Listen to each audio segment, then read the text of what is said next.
Kita udah belajar mengenai pasar barang dan jasa ya. Kita sebut itu sebagai pasar barang dan jasa ya. Ntar dulu.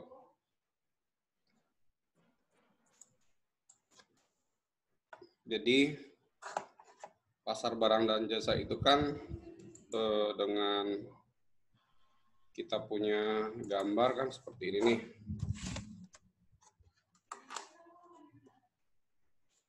Demand, ini supply, quantity, ini adalah price ya. Terus kamu juga sudah kerjain PR-nya ya. Ini tuh ada equilibrium. Terus D ini bisa bergerak ke kanan, bisa bergerak ke kiri, sehingga E-nya pun bisa bergeser ya. Bisa, ini S juga bisa bergeser ke kanan atau ke kiri ya. Sehingga ini tuh bisa bergeser nih, tergantung dari kondisi pasar itu seperti apa gitu ya. Jadi perubahan kondisi pasar itu menyebabkan bergesernya demand atau supply yang pada akhirnya akan menggeser titik equilibrium ya, atau ditemukanlah disebut sebagai new equilibrium baru ya. Sekarang kan ada istilah new normal ya. New normal itu adalah ya kita harus hidup pada kondisi yang normal baru gitu. Normal baru itu seperti apa? Yang tidak sama dengan kondisi sebelumnya gitu ya. Pemerintah selalu bilang pakai masker, jauhi kerumunan, dan cuci tangan. Itu 3 hal itu yang harus diulang-ulang terus. Dan itu new normal kita nanti ya. Cara ngantri, cara dan sebagainya itu akan berubah. Ya, karena pada satu titik kita akan ya new normal gitu. Entah sampai kapan itu kita nggak tahu ya. Tapi itu disebabkan oleh apa? Disebabkan oleh adanya virus corona ya, mengakibatkan pergeseran pola hidup kita gitu ya. Oke, nah ada yang disebut dengan pasar faktor produksi. Itu yang kita mau lihat selanjutnya ya. Jadi kalau saya bilang gambar ini adalah pasar barang dan jasa ya. Nah, ada yang kita sebut sebagai pasar faktor produksi. Oke. Nah, kita mulai dulu. Apa itu faktor produksi? Ya, faktor produksi adalah input used to produce. Ya, jadi kalau kamu belajar ya dalam proses menghasilkan sesuatu produk ya, ada yang disebut dengan proses input ya. Saya gambarkan di sini ya, input.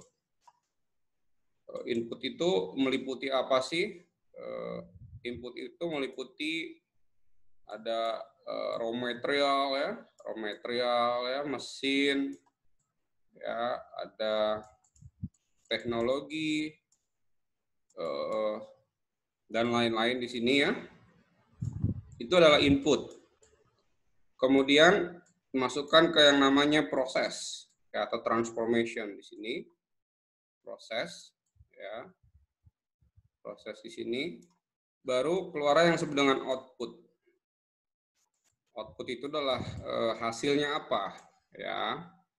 Nah, proses di sini meliputi bagaimana barang itu diproduksi dan lain-lain ya. Di sini nanti kalau kamu belajar ada proses produksi, quality control segala macam. Terus di sini ada namanya output, ya barangnya apa gitu ya, atau barang yang dihasilkan disebut sebagai output. Nah, pasar faktor produksi adalah kita ngomongin di hulunya nih ya, yaitu input ya. Input yang digunakan untuk produce and service. Ya, produce good and service. Nah, sebenarnya kalau ngomongin input ini ada macam-macam ya, ada teknologi dan sebagainya. Tapi khusus untuk pelajaran ekonomi ini, kita hanya membahas 3 jenis input ya, atau faktor produksi, yaitu labor, land, dan capitals. Ya. Man, capitals, ya, dan land.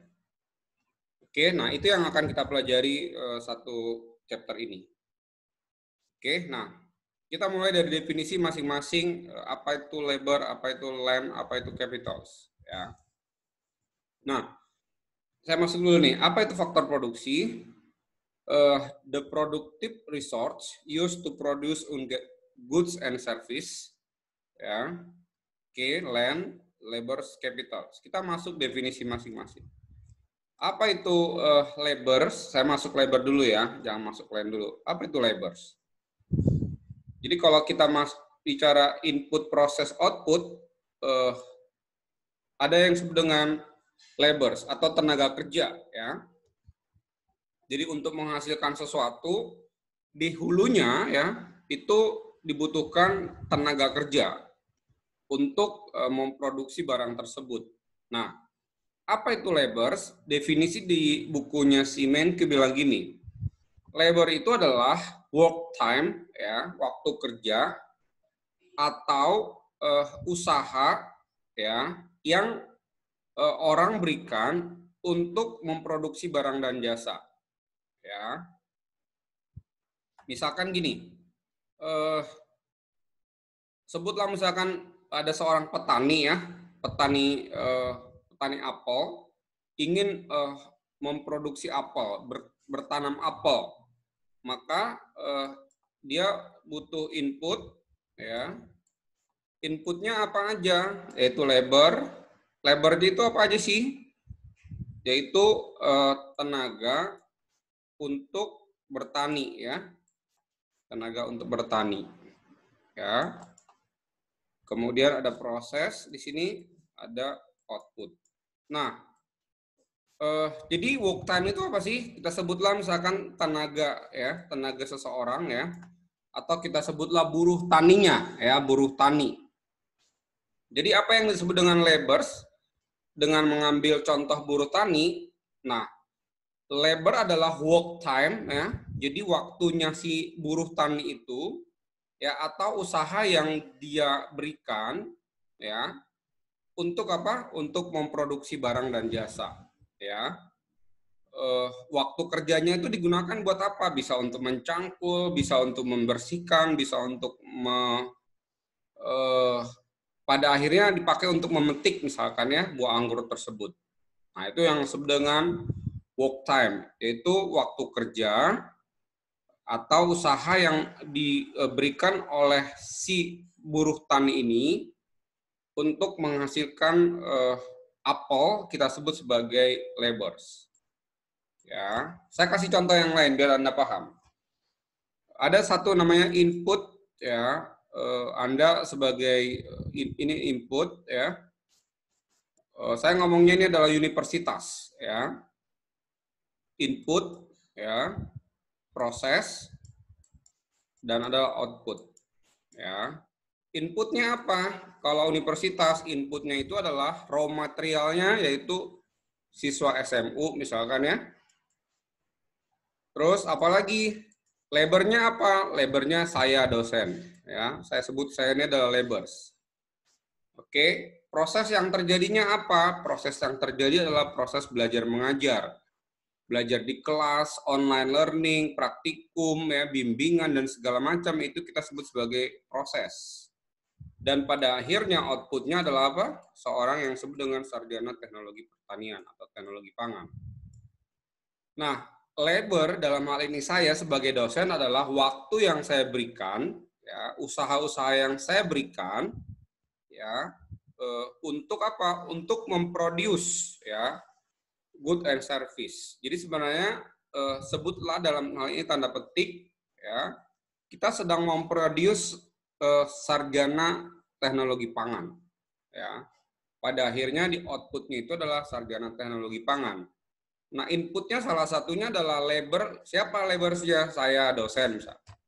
Ya, jadi waktu saya sedang ngajar ini saya sebut sebagai work time ya atau usaha ya, that people devote to produce good and service. Oke? Nah, supaya jelas itu maksud saya. Ada pertanyaan sampai kepada labors? Tidak, Pak. Jelas ya? Oke. Kita lihat definisi yang kedua, yaitu apa? Capitals. Apa itu capitals? Ya. Capitals adalah tools, instrument, mesin, buildings, and other construction that have been produced in the past, ya, dan dan sekarang ya, itu digunakan untuk apa? Memproduce good and service. Sebutlah misalkan seperti saya bilang tadi petani ya. Petani salah satu inputnya adalah buruh tani. Input yang lain apa? Input yang lain adalah alat-alat pertanian. Ya, yaitu kita sebut sebagai capitals. Tools, instrumen, mesin, building, ya, atau lain-lain yang sudah diproduksi pada zaman sebelumnya atau pada masa lalu dan sekarang ya, tools tersebut, instrumen atau mesin tersebut digunakan untuk memproduce good and service. Itu kita definisikan sebagai apa? Capitals, ya. Itu kita definisikan sebagai capitals. Oke, saya ambil contoh yang tadi saya ngajar, ya. Labornya adalah waktu saya. Kalau capitalsnya adalah saya mengasumsikan kita belajar di kelas ya. Capitalnya adalah ada gedung BUPH, ruangan 210 misalkan. Terus di situ tersedia fasilitas komputer, bangku, meja, dan lain-lain ya. Lab misalkan, itu adalah capitals. Ya, itu adalah capitals ya yang telah diproduksi pada masa lalu dan sekarang itu dipakai untuk produce good and service. Ya, itu definisi dari capitals. Oke, ada pertanyaan soal ini? Sebelum saya masuk ke definisi land.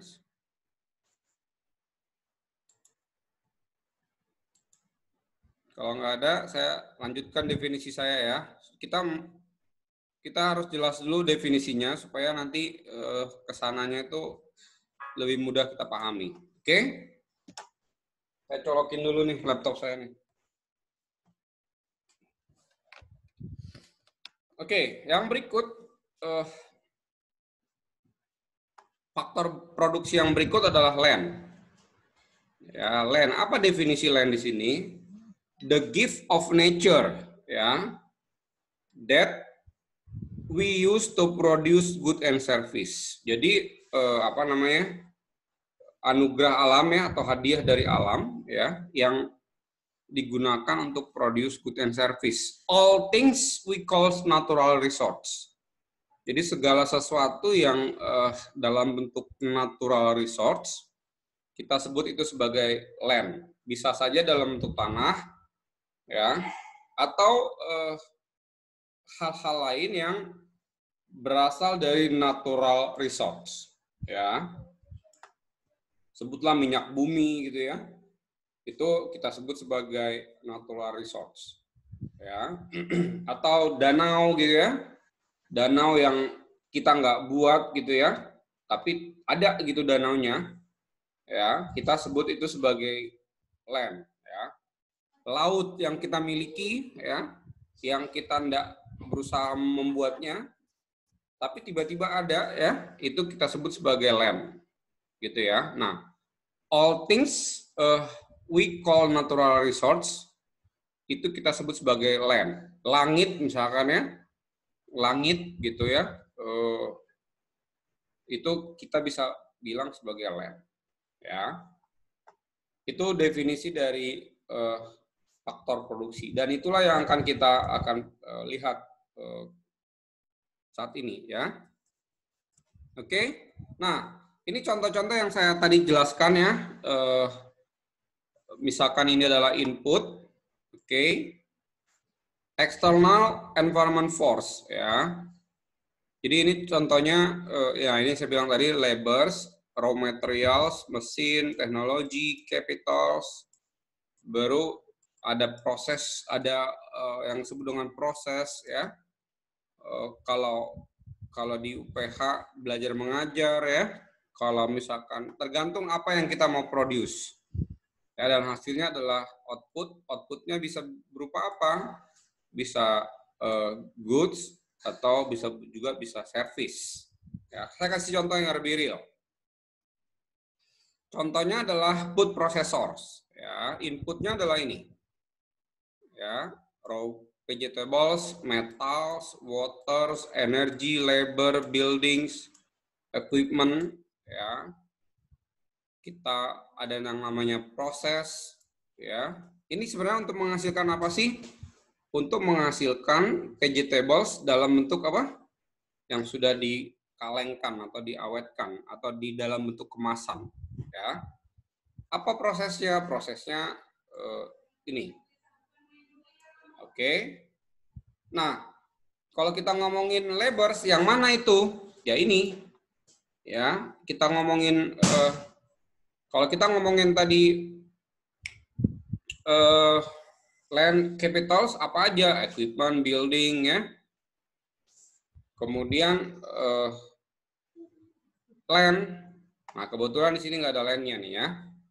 Oke, saya ambil contoh yang lain adalah hospital process. Kalau tadi yang dihasilkannya adalah goods, sekarang yang dihasilkannya adalah service. Nah, ini contohnya rumah sakit. Ya, inputnya apa sih?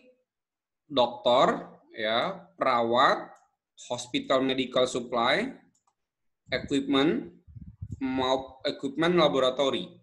Ini adalah inputnya. Ya, bisa juga tenaga kesehatan, ya, laboran dan sebagainya kita masukkan di sini, ya. Prosesnya apa? Ya, proses di rumah sakit itu adalah eksaminasi, monitoring, medical therapy, ya, macam-macam di situ, ya. Ada yang cuma check up gitu, ya, ada dan lain-lain sebagainya. Pemeriksaan lab, ya, tes dan sebagainya. PCR, ya, yang sekarang lagi booming tuh, ya. Terus di swab gitu, ya, di swab dari hidungnya, diambil sampel, ya, terus dibawa ke lab, itu diperiksa apakah ada COVID dan sebagainya. Kemudian hasil akhirnya adalah healthy pasien, gitu, ya. Nah, ini sangat basic. Oke, nah sekarang kita lihat demand untuk faktor produksi itu ternyata itu adalah merupakan permintaan yang bersifat turunan, ya. Permintaan yang bersifat turunan. Jadi labors, land, dan capital itu kita sebut sebagai permintaan yang bersifat turunan. Apa maksudnya? Maksudnya gini, permintaan itu muncul karena ada pihak lain yang ingin memproduksi sesuatu sebagai akibat dari permintaan orang lain, ya. Jadi gini, misalkanlah tadi saya bilang petani, ya, ya, dia memproduksi apel itu kenapa? Karena ada orang lain yang membutuhkan apel. Nah, ketika ada orang lain yang membutuhkan apel, maka ada kebutuhan terhadap tenaga buruh tani yang memproduksi apel. Ya kan, ya? Jadi permintaan itu muncul karena ada permintaan yang mendahuluinya. Itu disebut sebagai permintaan yang bersifat turunan. Ya. Nah, kenapa dibutuhkan atau gini? Labor dosen itu muncul dari mana sih? Karena adanya perusahaan atau pihak tertentu yang membutuhkan apa? Membutuhkan tenaga di bidang pangan. Oleh sebab itu, ada orang yang ingin memproduksi atau ingin menghasilkan tenaga-tenaga sarjana-sarjana yang bidangnya di pangan. Untuk menghasilkan sarjana-sarjana di bidang pangan dibutuhkanlah labor, yaitu dosen, capital, dan land. Kira-kira itu yang dimaksud dengan derived demand ini. Ya. Oke, ada pertanyaan sampai di sini?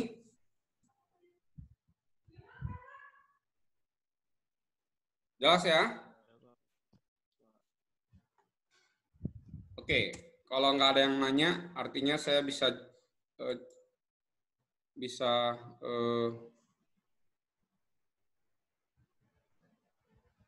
lanjut ya. Oke, ini kok muncul tulisan please move this window away from share application. Apakah ada orang lain selain saya yang ingin mau men-share sesuatu?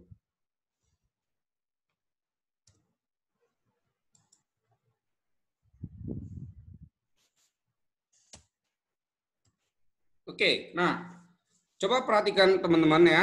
Jadi kita sekarang punya yang namanya dua jenis pasar ya. Yang pertama adalah pasar barang dan jasa.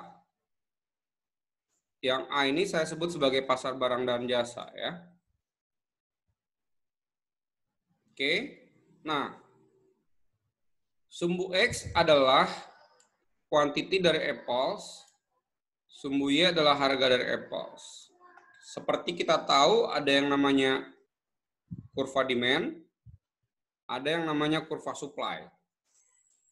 Oke. Kurva supply dan kurva demand. Oke, ini adalah disebut titik equilibrium. Oke. Nah, sekarang yang kedua kita sebut sebagai pasar faktor produksi nih. Ya. Jadi saya ambil contohnya yang tadi itu. Buruh apel ya, buruh tani yang digunakan untuk memetik apel. Coba perhatikan ya. Nah, saya masuk kembali ke sini ya, yang pasar barang dan jasa ini. P untuk pasar barang dan jasa adalah harga apples. Ya, coba perhatikan. P untuk pasar barang dan jasa adalah harga apples. Hukum demand-nya adalah ketika harga itu tinggi, maka jumlah yang dimintanya juga sedikit. Oke, coba Anda perhatikan baik. Ini saya cuma ngulang yang kemarin. Semakin harganya turun, ya, semakin jumlah yang diminta semakin besar. Nah, untuk supply, coba Anda perhatikan, ya.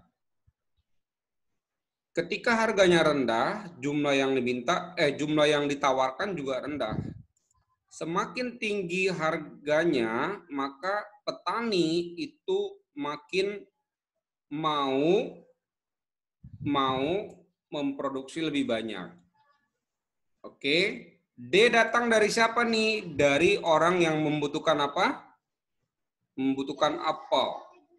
S untuk pasar dan barang dan jasa itu datang dari orang yang ingin memproduksi apel. Ya. Jadi ini nanti akan saya bedakan di sini dengan di sini nih. Ya, saya menjelaskan dulu pasar barang dan jasa sebelum saya menjelaskan saya jelaskan dulu pasar barang dan jasa sebelum saya menjelaskan pasar faktor produksi, ya. Jadi D, kurva D untuk pasar barang dan jasa di sini itu datang dari siapa? Datang dari orang yang membutuhkan apel. S datang dari siapa? Datang dari orang yang ingin memproduksi apel. Oke, kita lihat pasar yang kedua. Kita sebut sebagai pasar barang dan jasa, yaitu pasar terhadap pemetik apel. Ya, yang kita sedang mau lihat adalah ada pasar yang namanya pasar terhadap pemetik apel. Ya. Nah, demand untuk pasar pemetik apel itu datang dari siapa? Datang dari orang yang membutuhkan tenaga pemetik apel untuk memetik apel. Ya. Nah, sebelum masuk situ saya jelaskan dulu. Sumbu X ini untuk pasar pemetik apel adalah jumlah pemetik apel. Ya, coba perhatikan saya baik-baik. Sumbu Y-nya adalah upah pemetik apel. Ya, kalau ini kan tadi sumbu Y-nya adalah harga apelnya. Sedangkan untuk pasar pemetik apel atau pasar laborers, ya, sumbu Y itu adalah upah. Jadi pas Y itu atau harga untuk pemetik apel itu adalah upah. Oke, saya ulang lagi. D datang dari mana? D datang dari orang yang membutuhkan tenaga pemetik apel yang dipakai untuk memetik apel. Oke. Nah, kita lihat di sini ketika upah itu tinggi, ya, maka jumlah pemetik apel yang diminta itu sedikit. Ya, hukum demand-nya berkata ketika upahnya makin rendah, maka yang diminta semakin tinggi. Ya, ketika dia makin rendah di sini upahnya, maka yang diminta semakin tinggi. Oke. Nah, sampai sini ada pertanyaan? Nah, kita lihat sekarang ada yang namanya supply. Supply datang dari siapa sih? Ya kan ya?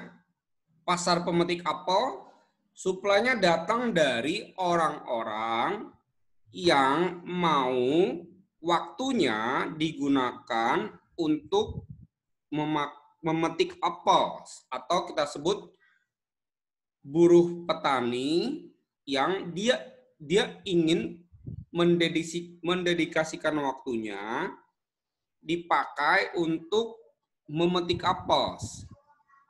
Atau saya dosen lah ya, dosen. S untuk pasar dosen itu datang dari siapa? Datang dari orang-orang yang ingin memberikan waktunya dipakai untuk mengajar, untuk menghasilkan sarjana teknologi pangan. Nah, Anda lihat di sini, ketika upahnya itu rendah, maka orang tersebut mau atau ingin memberikan waktunya sedikit saja. Hukum supply berkata ketika upahnya makin tinggi, maka orang tersebut akan mau memberikan waktunya lebih banyak, sehingga kuantitinya di sini semakin tinggi. Ya. Nah, itu yang saya mau jelaskan untuk kurva supply. Oke, ada pertanyaan sampai sini sebelum kita masuk ke berikutnya? Nggak ada, Pak. Jelas ya? Jadi supply itu datang dari orang yang ingin meluangkan waktunya untuk dipakai memetik apel dalam hal ini. Kalau demand datang dari orang yang membutuhkan tenaga pemetik apel. Ya. Oke, saya lanjut. Nah, sebentar ya, ini saya mau hilangkan dulu yang ditulis di kamu. Kelihatan nggak ini ada please move this windows? Kelihatan nggak? Ada nggak muncul tulisan ini di layar komputer kalian? Kelihatan, Pak. Kelihatan, Pak. Kelihatan. Ini Muncul, Pak. ya, ini mengganggu saya nih, cukup mengganggu nih. Saya coba stop share dulu ya.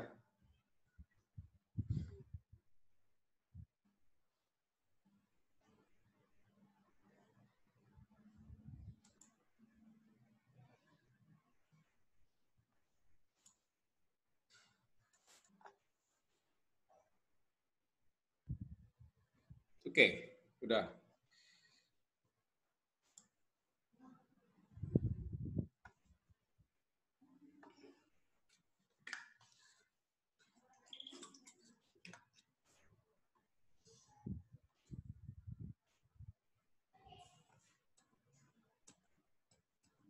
Oke, sampai di mana tadi? Sampai nah di sini.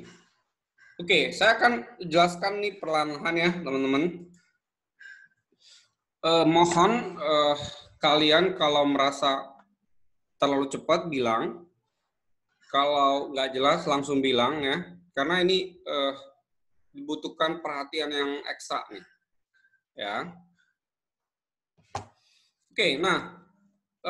Jadi kita akan belajar mengenai nih how competitive firm decide how much labor to hire. Gini loh,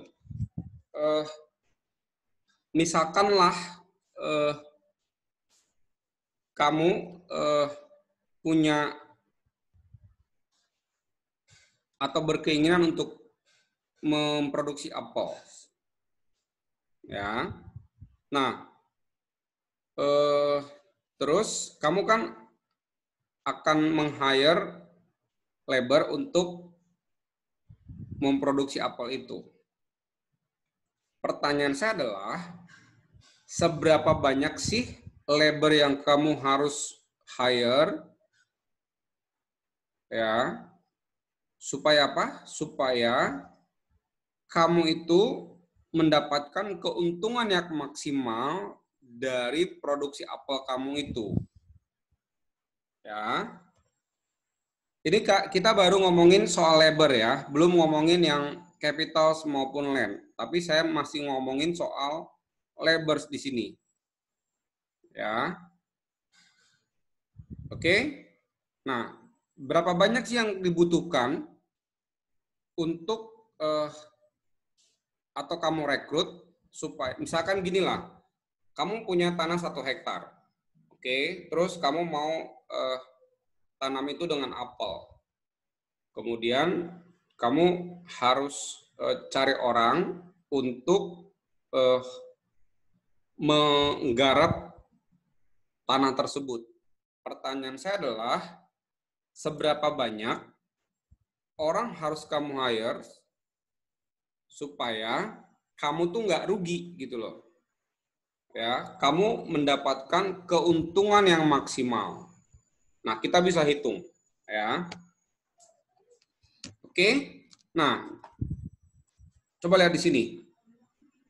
Kolom yang paling kiri itu adalah labors atau number of workers. Ya, number of workers. Kolom yang kedua adalah output. Jadi jumlah ini kita asumsikan bahwa dia memetik apel ya. Dia di-hire untuk memetik apel gitu ya. Di-hire untuk memetik apel. Oke. Nah, ketika orang tersebut meng-hire 1 orang ya, meng-hire 0 orang, maka dia tidak menghasilkan apa-apa. 0. Oke. 0 yang dihasilkan. Nah, sebentar saya bikin laser aja nih. Oke. Nah, ketika orang itu mempekerjakan 1 orang, si orang tersebut bisa apa? Bisa memetik apel sebanyak 100 bushels per weeks. Oke. Nah, ketika dia mempekerjakan 2 orang, ya, kamu bisa bayangkan nggak pohon apel kayak gimana? Ada yang pernah lihat pohon apel?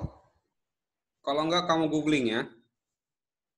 Nah, saya kasih gambar kira-kira seperti inilah ya, biar kamu punya gambaran ya, walaupun saya nggak jago-jago banget menggambar ya. Ini gimana sih? Oke, misalkan gini. Ini adalah pohon. Ini adalah pohon ya. Terus dia ini pohonnya. Ini pohonnya kok begini ya? Nah, misalkan ini pohon lah ya. Terus di sini ada 1 orang sedang memetik apel. Ya. Nah, pertanyaan saya gini. Untuk memetik apel, apa saja yang dibutuhkan? Mungkin gunting ya. Gunting. Mungkin juga tangga ya. Tangga. Mungkin juga apa? Gunting, tangga. Keranjang ya. Keranjang ya. Keranjang. Dan lain-lain lah. Nah, coba Anda perhatikan ketika satu orang ya dia menghasilkan 100 basal per weeks. 2 orang, teman-teman, ya, yang ditambah itu hanya pemetik apelnya. Kita mengasumsikan bahwa faktor-faktor lain dianggap konstan, termasuk gunting dan sebagainya itu tetap jumlahnya sama, ya. Nah, ketika dia 3, ya, dia menghasilkan 240. Jadi misalkan 2 orang di sini ya, dia menghasilkan 240 basels. 4 orang mungkin dia udah pindah ke pohon yang lain gitu. 5 orang jadi 300. Ya. Nah, coba Anda perhatikan. Nah, ini yang disebut dengan the production function, yaitu ilustrasi yang memperlihatkan hubungan antara jumlah input ya, jumlah input ini ya dengan apa? Dengan outputnya. Ini kita sebut sebagai production function ya. Ini kita sebut sebagai production function. Oke. Nah, coba perhatikan saya. Pertanyaan saya gini. Kenapa ketika dia 1 orang itu 100, 2 bukan 200? Ya. 1 dia bisa memetik 100 basels. 2 dia tidak 200 tapi 180. Ya, coba Anda perhatikan. Misalkan 2 orang ini kalau 1 orang aja bisa menghasilkan 100, tapi kalau 2 dijumlahin dua-duanya malah cuma 180. Ada yang bisa jawab saya nggak kira-kira kenapa? Kenapa nggak 200? Kan 2 orang ya Pak, gitu. Ya, kalau nggak ada yang mau jawab, saya tunjuk aja nih. Paling enak kalau kita di online ya. Saya bisa tunjuk aja di sini. Oke, siapa yang mau saya tunjuk?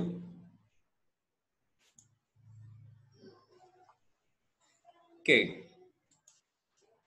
cewek dulu lah, cewek ya. Bernadette Larasati. Bernadette, kalau 1 orang ini mampu memetik 100 basels. Kamu bisa berimajinasi ya soal yang kita bicarakan ini ya. Oke, kalau 2 ya, menurut kamu bisa 200 kah atau malah 200 lebih kok malah jadi 180 gitu. Kenapa kira-kira? Kalau misalkan satu worker kan Pak, jadi dia tuh mungkin bisanya cuman kayak ambil yang di bawah-bawah doang gitu. Terus kalau misalkan 2, dia kayak bisa ngasih bantuan gitu buat ngambil angka di atas. Jadi harusnya 200 lebih dong. Kan 1 180. 1 100, 2 180. Kalau dengan jawabanmu harusnya bisa lebih dari 200 dong. Kalau 1 orang aja kan 100 nih. Kalau 2 orang, ya harusnya 200 dong. Dengan tanpa diapa-apain harusnya 200 gitu loh. Kok ini cuma 180 gitu. Kenapa kira-kira? Bernadette.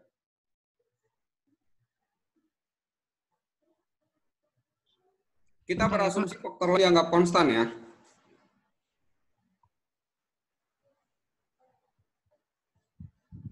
Ya, coba bisa dijawab Bernadette.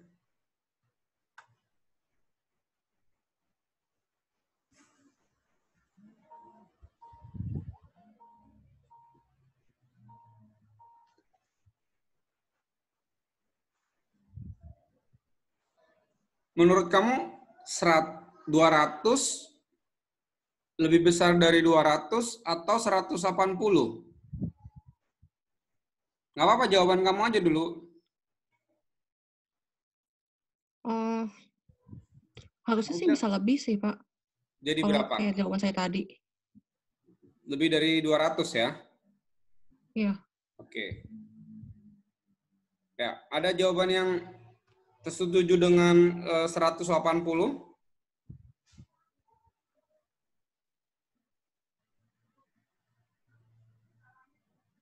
Nah, buku ini bilang 180 ya. Menurut saya gini, kenapa 180 nggak 200 atau lebih dari 200? Karena faktor lain dia nggak konstan. Kenapa? Karena guntingnya cuma satu. Ya, tangganya cuma satu. Jadi, kita beranggapan bahwa kalau satu orang itu 100, kalau dua bukan 200, karena yang lainnya nggak nambah gitu. Yang ditambah hanya orangnya gitu ya. Jadi dia tidak kelipatan gitu ya. Atau tidak malah sinergi, 1 tambah 1 bukan 2 tapi 3 gitu ya, itu sinergi kan ya. Tapi dalam kasus ini, faktor lain yang konstan itu dia jadi 180. Ya. Kalau 3, kalau kamu lihat di sini malah jadi 240. Nambah sih nambah, tapi apa? Tapi jadi 240. 4 jadi 280, 5 jadi 300. Oke. Kira-kira itu jawabannya ya. Nah, lupakan itu, kita lanjut ke yang berikutnya. Kolom ketiga kita sebut sebagai MPL, Marginal Product of Labors. Apa artinya? Apa artinya? Ya, artinya adalah berapa sih produk itu nambah? Ya, berapa sih produk itu nambah kalau kita menambahkan 1 unit input? Ya, berapa outputnya nambah kalau kita menambahkan 1 unit input? Nah, dalam kasus ini MPL itu sama dengan delta Q dibagi delta L. Delta Q-nya berapa? 100 dikurangin 0 dibagi dengan 1 kurang 0. Ya. Jadi berapa sih nambahnya outputnya kalau kita menambahkan 1 orang? Dia akan bertambah sebesar 100. Oke. Ini untuk MPL ketika kita dari 0 ke 1 inputnya. Sekarang gini, kalau kita nambahin lagi 1 orang menjadi 2 orang, kira-kira MPL-nya berapa? Atau berapa sih penambahan outputnya kalau kita tambah lagi 1 labors? Ya, maka hitungannya adalah 180 dikurangi 100 ya dibagi dengan 200, 2 dikurangi 1, maka hasilnya adalah 80. Jadi penambahan satu orang menjadi 2 orang itu hanya menambahkan sebesar berapa? 80 basel per week. Ya. Nah, kalau kita tambah lagi menjadi 3 orang, ya, kalau kita tambah lagi menjadi 3 orang, maka MPL-nya adalah 60. Artinya apa? Artinya apa? 2 orang menjadi 3 orang, itu nambah yang dipetik itu hanya sebesar berapa? 60 basel. Kalau kalian lihat, semakin dia ke bawah, semakin kecil. Ya, jadi penambahan outputnya itu semakin kecil ketika kamu menambahkan 1 unit input. Ya, nah, semakin kecilnya ini kita sebut sebagai diminishing marginal product of labors. Number of workers-nya increase, ya, number of workers-nya increase, the marginal product labor-nya malah apa? Decline. Ya, coba kamu bayangkan gini lah. Jadi si yang punya lahan itu dia nambahin 1 orang. Tadinya 100 yang diproduksi jadi 180. Tapi yang diproduksinya cuma nambah cuma 80. Kira-kira gitu ya. Itu pengertian dari marginal product of labors. Gitu ya. Oke, sampai sini ada pertanyaan dulu sebelum kita melaju ke kolom yang keempat ya. Sebelum kita melaju ke kolom keempat, ada pertanyaan? Enggak, Pak. Enggak ya, Tidak, oke. Pak. Sekarang kita masuk ke kolom yang keempat. Oke, tapi sebelum masuk ke kolom keempat ini, Anda perhatikan angka-angka 100, 80, 60, 40, 20 ini, kira-kira kalau saya gambarkan seperti ini. Ya. Kalau saya gambarkan kira-kira seperti ini. Ini adalah quantity of apples, ini adalah quantity of apple pickers. Jadi di titik awal dia nambahnya besar, makin lama dia makin kecil. Ini yang saya bilang ya. Ya, semakin kamu tambahin orang, ininya bukan malah semakin tinggi nih selisihnya, tapi semakin sedikit, ya. Pada satu titik kalau kamu perhatikan di sini dia akan flat, ya. Jadi berapapun kamu tambahin orang, ya hasilnya nggak akan nambah, MPL-nya nggak akan nambah, ya. Jadi mungkin dia akan naik, tapi ya gitu-gitu aja gitu. Ya, jadi sebenarnya penambahan itu nggak akan terlalu berpengaruh lagi gitu ya. Nah, itu yang kita mau hitung nanti. Oke, saya balik lagi ke sini ya. Oke, nah apa itu VMPL? Ya, value of the marginal product of labors. Ya, value of marginal product labor. Jadi gini, ini adalah berapa sih pendapatan kita bertambah, ya, berapa pendapatan kita bertambah kalau kita menambahkan satu unit input atau kita menambahkan satu orang labor. Berapa pendapatan kita bertambah dari yang sebelumnya ya? Berapa pendapatan kita bertambah dari sebelumnya itu kita sebut sebagai value of marginal product of labors. Oke, jadi misalkan gini, papa kamu misalkan punya usaha, ya, dia nambahin satu orang karyawan. Ketika dia menambahkan satu orang karyawan, berapa sih penambahan pendapatan dari menambahkan satu orang karyawan itu disebut sebagai value of marginal product of labors, gitu. Ya, jadi ketika dia menambahkan satu orang karyawan, berapa pendapatannya akan bertambah, gitu. Ya, itu VMPL. Bagaimana cara menghitungnya? Rumusnya adalah harga dari barang tersebut ya dikalikan dengan apa? MPL-nya. Ya, MPL kan tadi di sini nih. Sebutlah kita mengasumsikan per Baselnya, ya, per Baselnya ini adalah 10 US dollars. Ya, saya mengasumsikan ya bahwa apel ini harganya 10 dolar per Basels. Oke. Nah, maka VMPL ketika dia menambahkan satu orang adalah 1000. Jadi yang tadinya tidak ada pendapatan, ketika dia mempekerjakan satu orang, maka pendapatan dia menjadi 1000. Menjadi 1000 ya. Atau dia bertambah pendapatannya sebesar 1000. Nah, ketika dia menambahkan satu orang lagi menjadi 2, maka pendapatan dia bertambah sebesar 800. Bukan menjadi 800 ya. Bertambah menjadi berapa? Bertambah sebesar 800. Oke, bertambah sebesar 800. Ketika dia mempekerjakan 3 orang, yang satu orang terakhir ini akan menambahkan pendapatan dia sebesar 600. Ya, Anda bayangkan ketika satu orang dia pekerjakan, pendapatan dia bertambah 1000, ditambah lagi satu orang ini menyebabkan perubahan pendapatannya bertambah 800. Ya, demikian sampai ke bawah.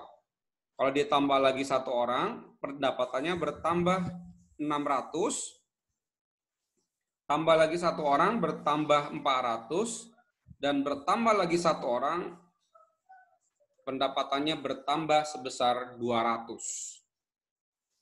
Oke, nah sampai di sini ada pertanyaan sebelum endingnya nih, Ada pertanyaan? Tidak, Pak. Tidak ya? Tidak. Oke, nah tujuan daripada si yang punya kebun apel ini adalah dia mau maximizing profit, ya. Ini yang tadi saya pertama kali bilang ya.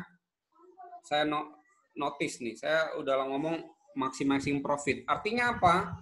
Seseorang itu ingin maximizing profit. Jadi kalau dia memutuskan untuk nambahin karyawan, untuk nambahin mesin, untuk nambahin ya inputnya, dia harus hitung jangan sampai penambahan input itu malah mengurangi untungnya.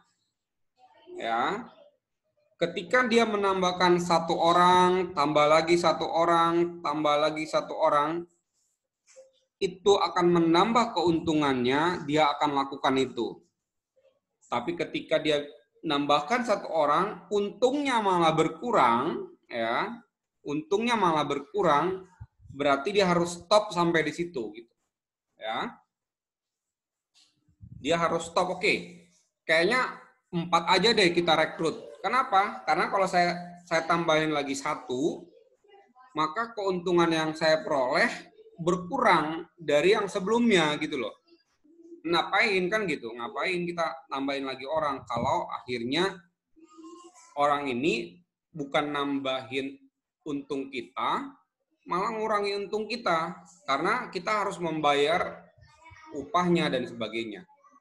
Kira-kira gitu, ya. Nah, asumsikanlah bahwa setiap pekerja yang dipekerjakan itu memperoleh upah sebesar 500 US dollars. Pertanyaannya adalah berapa yang dipekerjakan orang ini supaya profitnya maksimum? Kan gitu pertanyaannya. Oke, nah kita akan lihat, dia akan bilang, oke, saya cukup pakai 3 orang, 4 orang. Setelah dia hitung, itu ternyata penambahan itu akan mengurangi untungnya. Gimana caranya? Kita lihat di sini. Oke. Kita lihat di sini ya. Saya hapus dulu yang ini. Saya hapus dulu yang ini.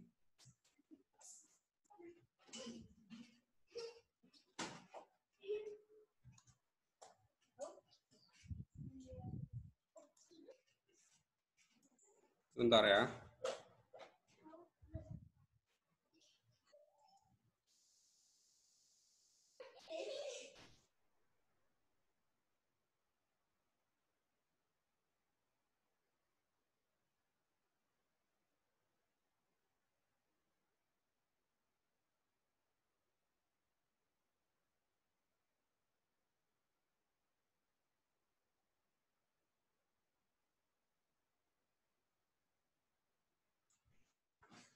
Oke, nah coba kita perhatikan. Jadi berapa sih yang mau bisa di-hire oleh dia? Kita bisa menghitungkan dengan cara apa? Kita hitung marginal profit-nya. Ya. Gimana rumusnya? Yaitu VMPL-nya. Apa tadi VMPL? Yaitu berapa sih pendapatannya bertambah kalau dia menambahkan 1 orang? Itu VMPL. Dikurangi dengan labor wage-nya atau upah labor per orangnya. Nah, coba Anda perhatikan angka-angka ini. Ketika orang tersebut mempekerjakan 1 orang, dia memperoleh untungnya nambah ya, bukan untungnya 500 ya.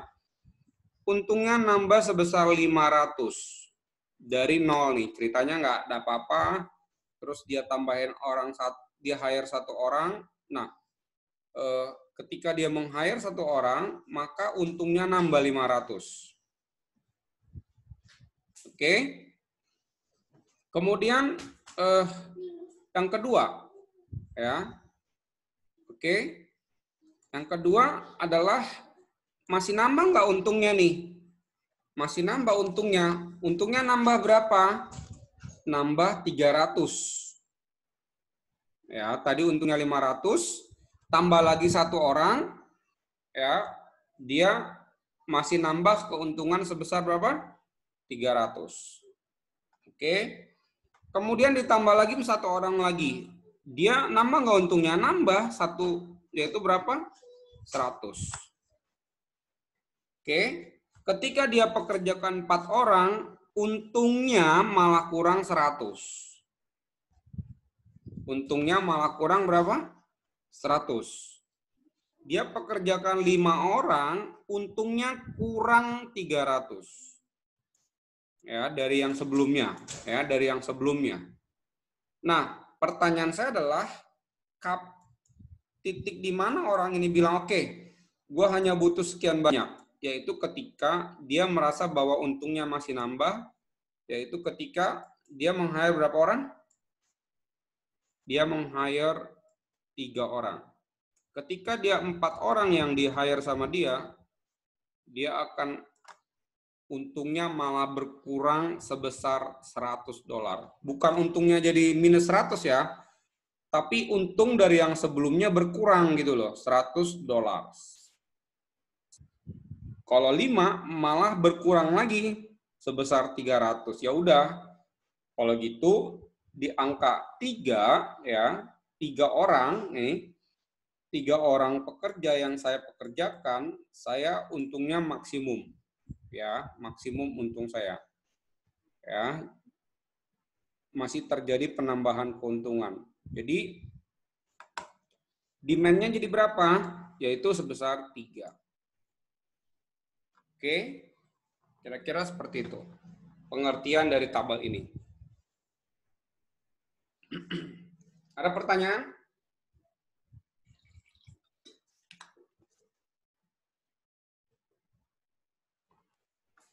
Halo all. Ada, Pak. Pertanyaan? Ada, Pak. Ada ya? Oke. Kalau nggak ada atau saya terlalu cepat atau nggak jelas, kamu ini saya ya. Kasih tahu saya. Oke.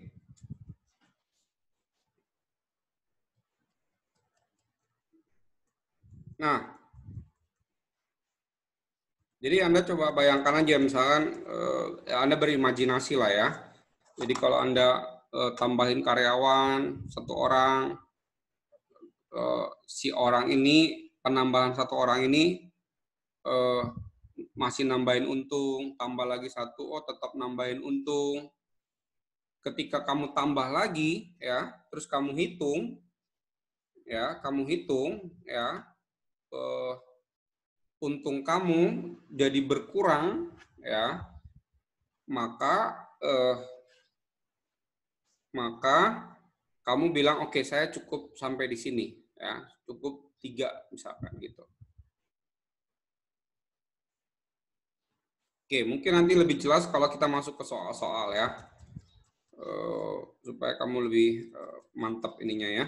Nah, pertanyaannya adalah tadi kan si orang ini, si yang punya lahan ini ya, pengusaha apel ini, dia membutuhkan 3 orang ya. Artinya dalam keseimbangan dia butuh 3 orang ya, dengan upah berapa? Dengan upah sebesar 500. Oke, kira-kira seperti ini.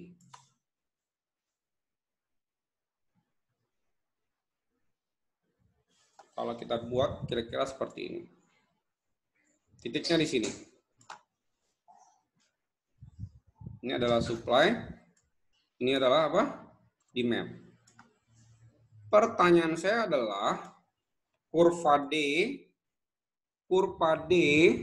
ya, kurva D dari pasar faktor produksi ini bisa nggak sih bergerak ke kanan atau bisa bergerak ke kiri? Ini adalah jumlah pemetik apel, ini adalah wages. Ya, jadi sebenarnya kurva demand dari pemetik apel ini sama seperti kurva demand untuk pasar barang dan jasa, dia bisa bergerak ke kanan, tetapi juga dia bisa bergerak ke kiri tergantung dari apa yang mempengaruhinya. Ya. Nah, kita lihat kira-kira apa yang bisa menggerakkan D dari pemetik apel ini, ya. Makin banyak nggak sih yang dibutuhin orang ini, si pengusaha ini, atau makin dikit, tergantung dari apa?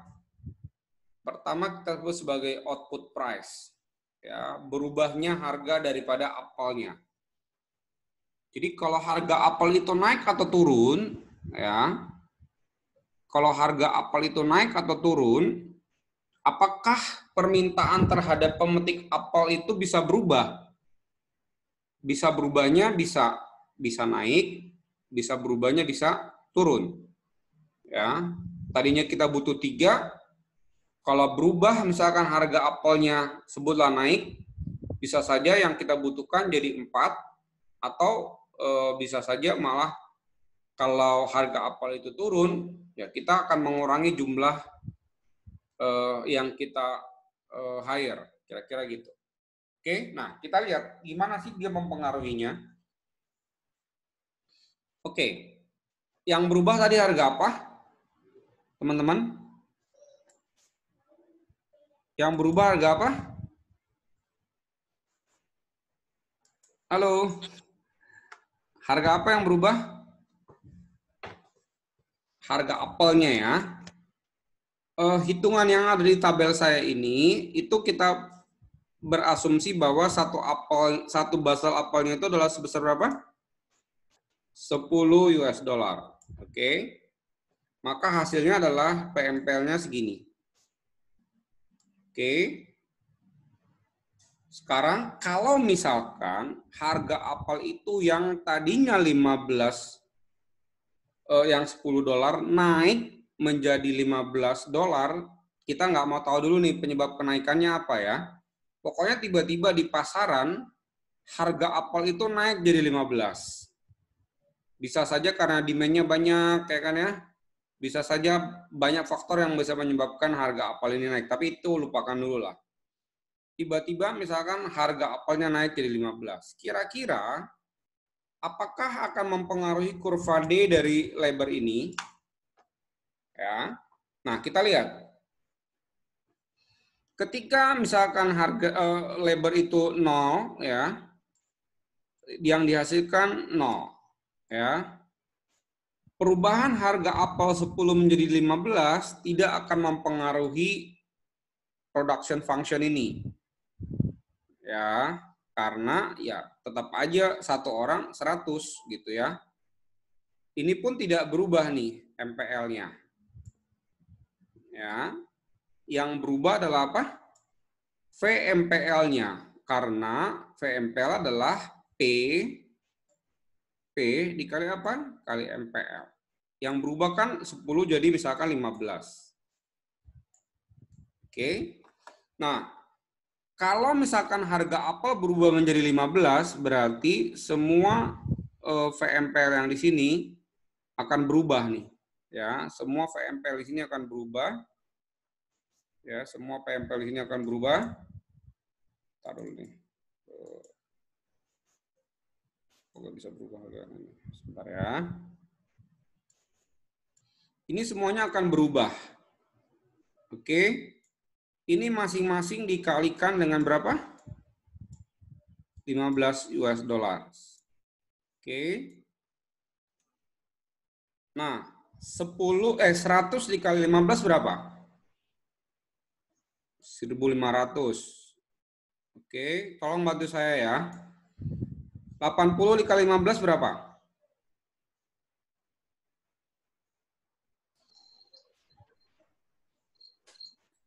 1.200. 1.200. Oke.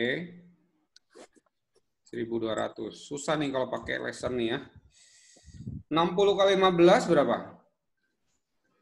900. 100. 40 kali 15? 600. 600. Oke. 20 kali 15? 300. 300. Pertanyaan saya adalah, berapa marginal profitnya?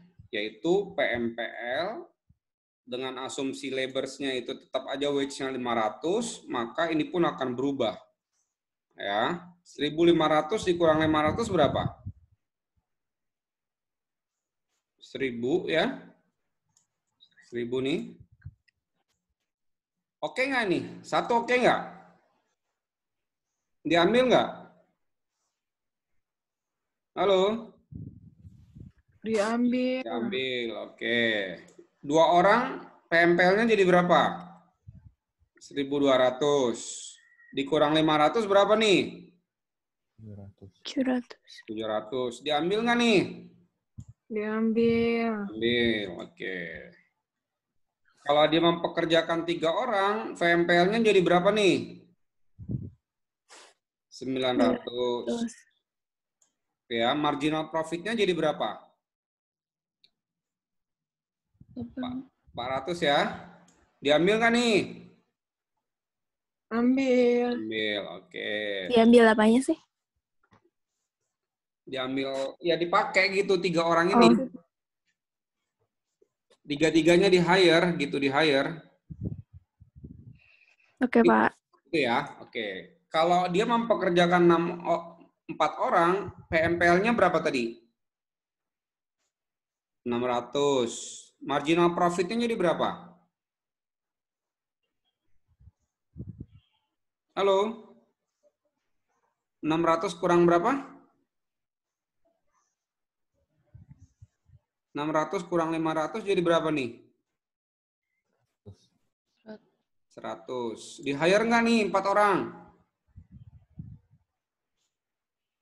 Hire. Oke, sekarang ketika dia mempekerjakan 5 orang, PMPL-nya berapa? 300. Ya kan? 300 kurang 500 berapa? Minus 200. Minus 200. Jadi menurut kalian berapa orang yang harus dipekerjakan sama dia? 4. 4 ya. 4 orang. Coba Anda lihat. Kenaikan harga dari 10 menjadi 15 itu akan menimbulkan naiknya permintaan tenaga kerja dari 3 menjadi 4. Ya. Jadi misalkan gini lah. Kalian punya kebun, harga naik $10 jadi 15. Ya, terus kalian hitung-hitung lagi tuh. Wah, hitung nih, hitung. Yuk, kita hitung yuk. Berapa nih saya harus bayar laborsnya? Berapa bla bla bla dan sebagainya. Setelah dihitung, ternyata mempekerjakan 4 orang juga masih tetap nambah untungnya. Ya udah gitu. Dan kamu akan stop penambahan jumlah karyawan yang kamu rekrut ya ketika dia mengurangi keuntungan. Ya, dalam hal ini 4 orang itu akan masih memberikan penambahan keuntungan. Tapi kalau ketika mempekerjakan 5 orang sudah berkurang untungnya sebesar $100. Ya. Nah, itu kalau harganya naik dari 10 menjadi 15. Coba kalau misalkan harganya turun dari 10, sebutlah menjadi $6. Apa yang terjadi terhadap marginal profit ini? Berapa yang di-hire? Caranya adalah kamu hitung kembali. Berarti setiap MPL ini, ya, setiap MPL ini kamu kalikan dengan apa? Kamu kalikan dengan harganya, ya. Terus kamu kurangkan dengan wages-nya. Di mana dia untungnya berkurang, ya udah, disitulah kamu stop. Kira-kira gitu ya.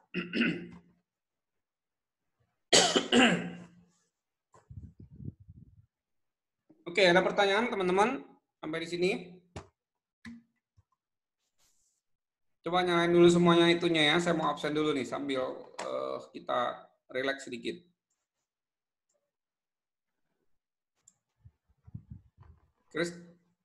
Kristianto, Tian, kamu ada yang mau ditanya? Hah? Tian, jelas? Jelas ya? Andika Mulyawan, ada yang mau ditanya? Jelas, Pak. Jelas ya. Daniel Christopher? Jelas, Pak. Jelas ya. Nicole Harjono? Jelas, Pak. Oke. Apa lagi nih? Ananta Alfian?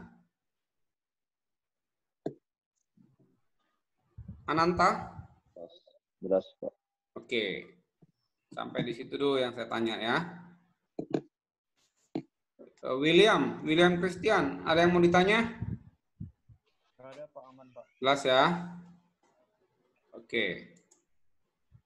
Kalau jelas, saya masuk dulu ke bahan berikut sebelum kita istirahat sebentar ya.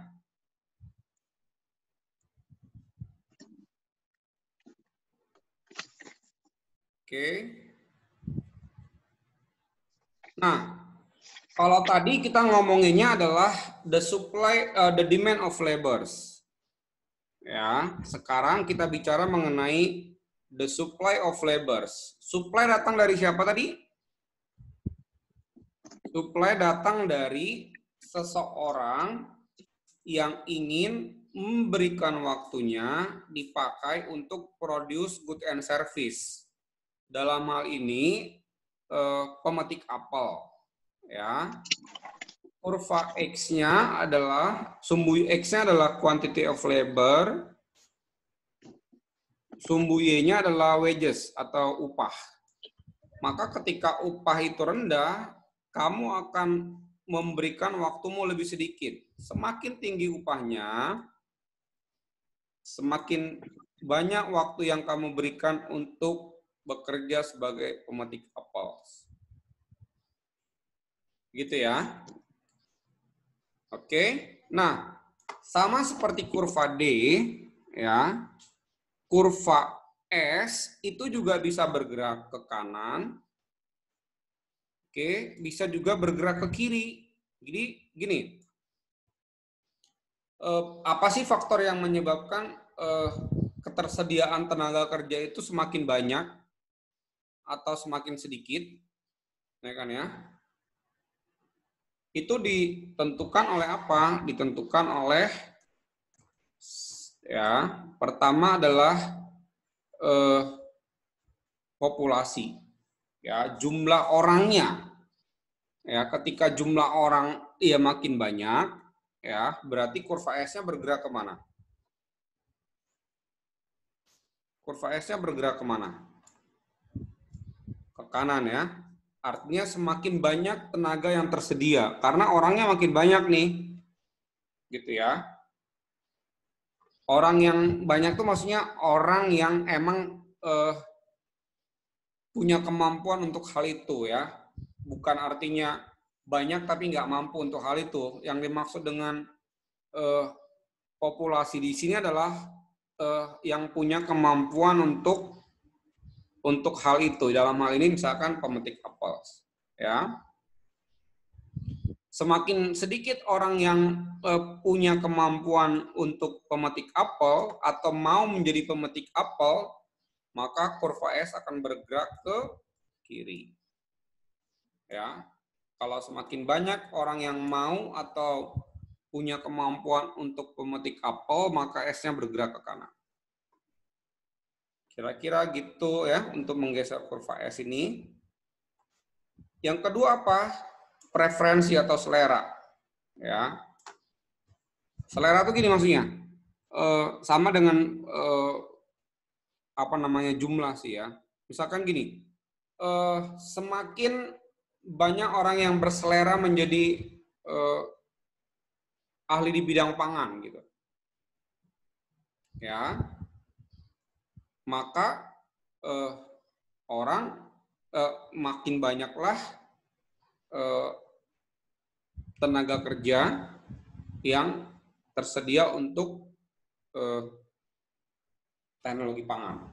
Ya, jadi S dari ini ya, profesi ini tergantung dari selera ya. Jadi selera masyarakat lah kita sebut ya. Selera masyarakat terhadap profesi itu ya. Apakah orang makin wah bagus nih kayaknya nih STP nih ya. Masa depannya cerah gitu ya. Terus banyak orang jadi kuliah di pangan gitu. Nah, itu akan menggeser kurva S. Ya, ke kanan maupun ke kiri. Ya. Kira-kira seperti itu. Itu yang mempengaruhi kurva S ke kanan atau ke kiri. Oke. Nah, terakhir sebelum masuk ke ke capital dan land, saya akan jelaskan mengenai equilibrium in the labor market. Ya. Seperti yang sebelumnya, kita punya equilibrium ini. Ya, semoga Anda masih ingat, ini adalah quantity, adalah price.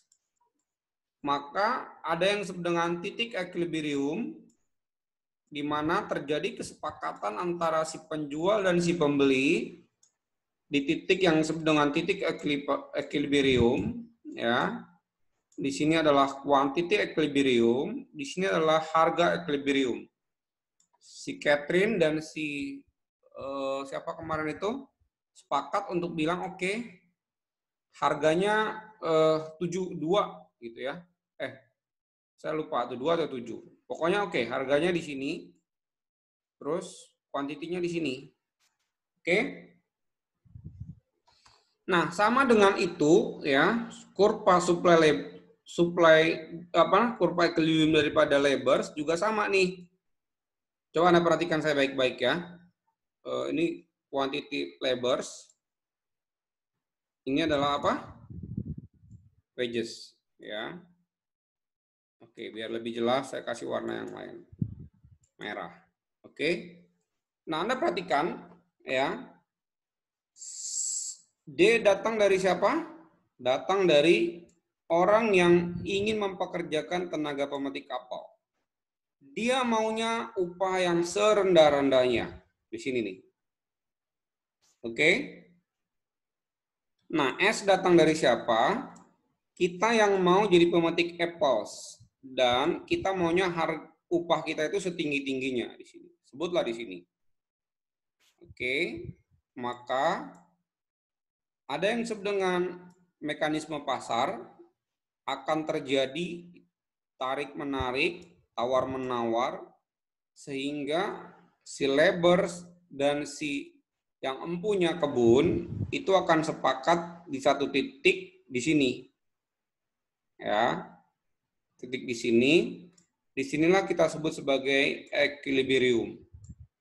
Sepakat nih, oke upahnya berapa? Berapa upahnya, berapa kuantitinya, itu yang disebut sebagai titik equilibrium.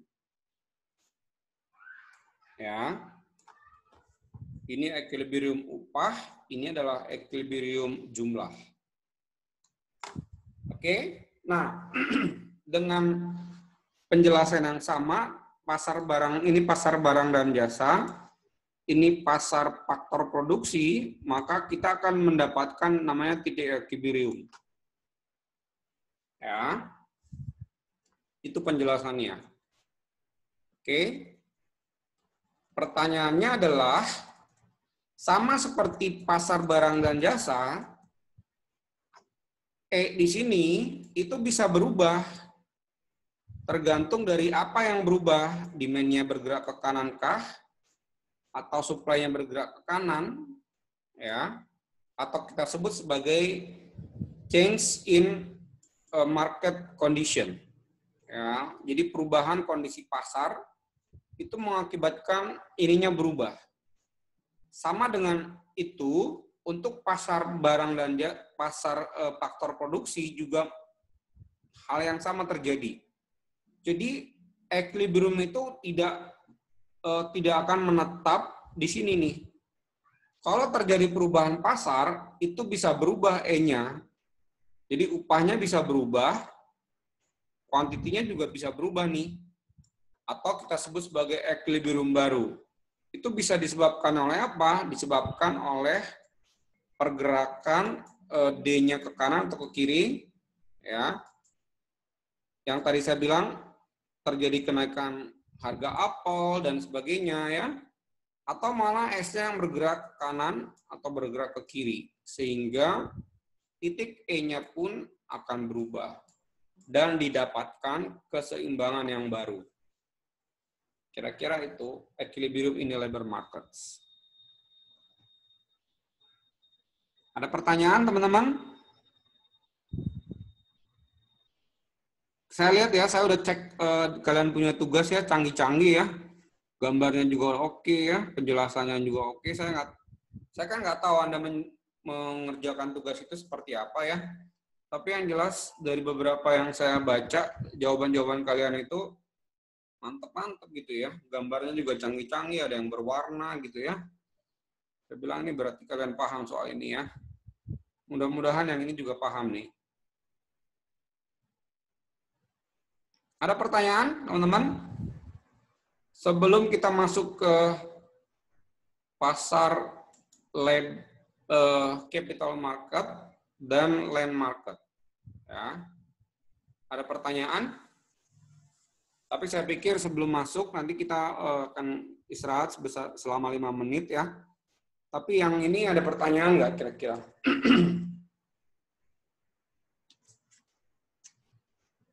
Enggak, Pak. Cukup jelas ya. Saya jamin kalian akan lebih mengerti ketika saya akan kasih PR. Karena kalian mengerjakannya sendiri. Ya, ketemu masalahnya sendiri gitu. Ketemu masalahnya sendiri baru mikir tuh. Oh iya gini ya. Oh iya gini ya. Ini yang jelaskan Pak Rudi kemarin ya, gini ya gitu ya. Baru makin ngerti tuh. Oke? Ini gimana cara ngelihat kalian di sini?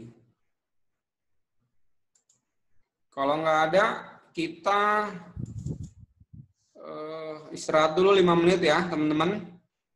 Di jam saya sekarang ini adalah jam berapa nih? Handphone saya jam 14.54 ya. Jam 3 tepat kita balik lagi ya untuk menjelaskan capital dan land. Tapi itu nggak akan selama ini ya, karena prinsip-prinsipnya sama ya, hanya berbeda dia land maupun capitals gitu ya. Oke, istirahat dulu 5 menit ya, nanti kita balik lagi jam 3.